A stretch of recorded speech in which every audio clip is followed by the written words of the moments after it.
क्या आपको कभी खाना खाते हुए, चबाते हुए या उबासी लेते हुए या लंबा बात करते हुए यहाँ पे कान के आगे दर्द हुआ है?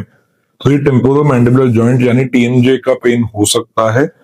अगर ऐसा कभी हुआ है तो ये वीडियो अंत तक देखिए, ये आपके लिए है। नमस्कार, मेरा नाम डॉक्टर अनुज गिरधर है।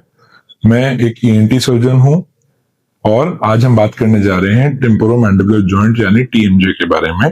ये जो हमारा नीचे का जबड़ा है, ये सारा का सारा स्कल से जुड़ा होता है इस जॉइंट से। इमेजिन कीजिए एक गेट है जिसके ऊपर हिंज लगा है। जैसे जैसे आप मुंह खोलते हैं, ये मूवमेंट आती है, जॉइंट खुलता है और बंद होता है। कुछ लोगों में, कई केसेस में जॉइंट अच्छे से काम नहीं करता है। ऐसे में जब ये जॉइंट आपस में रब करता है तब ये पेन करता है और कुछ मूवमेंट्स में बहुत ज्यादा पेन करता है। कई लोगों को ये पेन यहाँ का नहीं, कान का महसूस होता है। ऐसे में देखने में पता चलता है ईयर तो बिल्कुल ठीक है, बट पेन आगे से रेडिएट होके कान में जा रहा है। ये जॉइंट खराब क्यों होता है? पहला रीजन है ओवर यूज या मिसयूज। कई लोग स्ट्रेस में दांत क्लेंच बहुत ज्यादा करते हैं, ऐसे, या फिर वो लगातार मुंह चलता रहता है, च्युइंगम चलाते रहते हैं, तो उसकी वजह से अननेसेसरी स्ट्रेन पड़ता है जॉइंट पे, जिस वजह से धीरे धीरे खराब हो जाता है।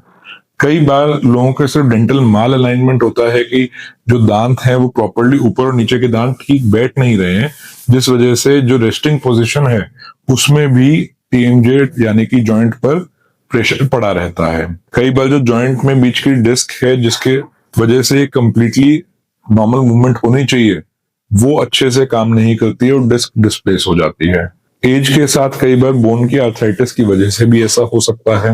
आखिरी कारण होता है कि कोई चोट लग गई, कोई ट्रॉमा हो गया, उसके बाद ये जो जॉइंट की मूवमेंट है उसमें क्लिकिंग की, टिकिंग की आवाज आनी शुरू हो गई है।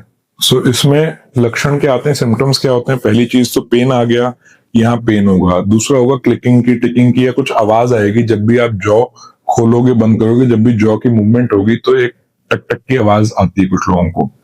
फिर आता है कि पेन ईयर तक जाता है या हेडेक करा सकता है, फेशियल स्टिफनेस करा सकता है। जब मसल्स में ज्यादा स्पैज्म आ जाएगा तो चेहरे पे टाइटनेस आ जाएगी। चबाते हुए पेन होगा। अगर कोई हार्ड चीज खा रहे हैं उस साइड से तो पेन ज्यादा होगा। कई बार लॉक जॉ हो जाता है कि जबड़ा खुला का खुला अटक गया है, बंद में अटक गया है। सो ऐसे में डॉक्टर को कब दिखाना है? पहला तो अगर पेन लगातार हो रहा है, बार बार हो रहा है। दूसरी चीज, खाना खाने में दिक्कत आ रही है, खाना खाते वक्त पेन ज्यादा शूट कर रहा है।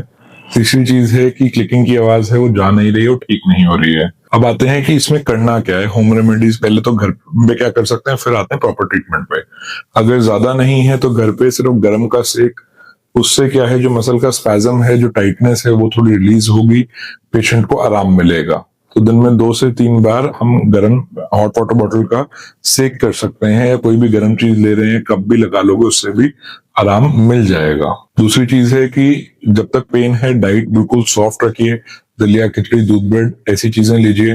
हार्ड चीज बिल्कुल नहीं खानी। नट्स वगैरह बॉटल ओपन कर मुंह से बिल्कुल कभी नहीं करनी चाहिए, उसमें भी एकदम से चोट लगने का रिस्क होता है। टीएमजे में भी पेन जाने का रिस्क होता है।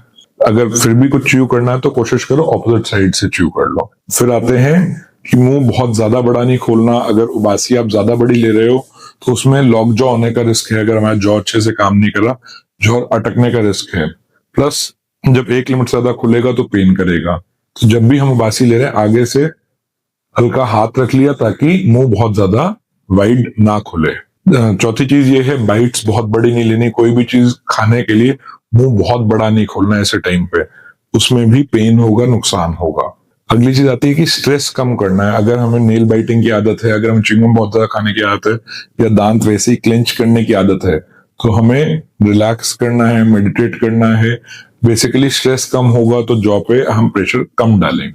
फिर आता है कि जॉ को रेस्टिंग पोजीशन में रखना है। वो कैसे रखना है कि लिप्स बंद करनी है, दांत अपना आपस में टच ना करें, उससे जॉ रेस्टिंग पोजीशन में रहेगा। फिर आते हैं कुछ एक्सरसाइज पे जिससे जॉ के अराउंड की मसल स्ट्रेंथन होंगी। वो एक्सरसाइज रेगुलरली घर पे कीजिए। जब पेन ज्यादा है तब नहीं करनी है। एक्यूट फेज में कोई भी एक्सरसाइज नहीं करनी है, उससे दिक्कत बढ़ सकती है। पहली एक्सरसाइज तो बेसिक है कि जॉ को हमें स्ट्रेट खोलना है, साइड्स पे नहीं जाना है, और एक हाथ से उसको सपोर्ट देना है, ऐसे। ठीक है, हल्का हाथ पे प्रेशर आना चाहिए। हाथ से आप बंद करने की कोशिश कीजिए और मुंह से खोलने की कोशिश कीजिए। देन आते हैं चिन टक्स। बेसिकली सीधा बैठ के चिन को पीछे लेके जाएं और पीछे की तरफ प्रेशर आएगा इससे। फिर आते हैं side to side jaw movements पे। नेक्स्ट आते हैं ट्रीटमेंट पे। ट्रीटमेंट में सिंपल है, मेडिकेशन दी जाती है, मसल रिलैक्सेंट, पेन किलर्स दिया जाता है। डेंटल मैलअलाइनमेंट है, दांत अपने ठीक नहीं है तो डेंटिस्ट को दिखाना है। वो कई बार टूथ गार्ड देते हैं ताकि रात को सोते हुए बाइट की वजह से प्रेशर टीएमजे पे, जॉइंट पे ना पड़े। Then comes physiotherapy. फिजियोथेरेपी इसमें काफी हेल्पफुल होती है। फिर आते हैं कि इसके अंदर पेन बहुत ज्यादा है तो इसमें टीएमजे में इंजेक्शन लगा के पेन को एक बार रिलीव किया जा सकता है। सर्जरी इन केसेस में बहुत ही रेयर है, बट बहुत एक्सट्रीम केसेस में कई बार करनी पड़ती है। अगर आपके लिए वीडियो यूजफुल था तो लाइक, शेयर, सब्सक्राइब जरूर करें। Thank you.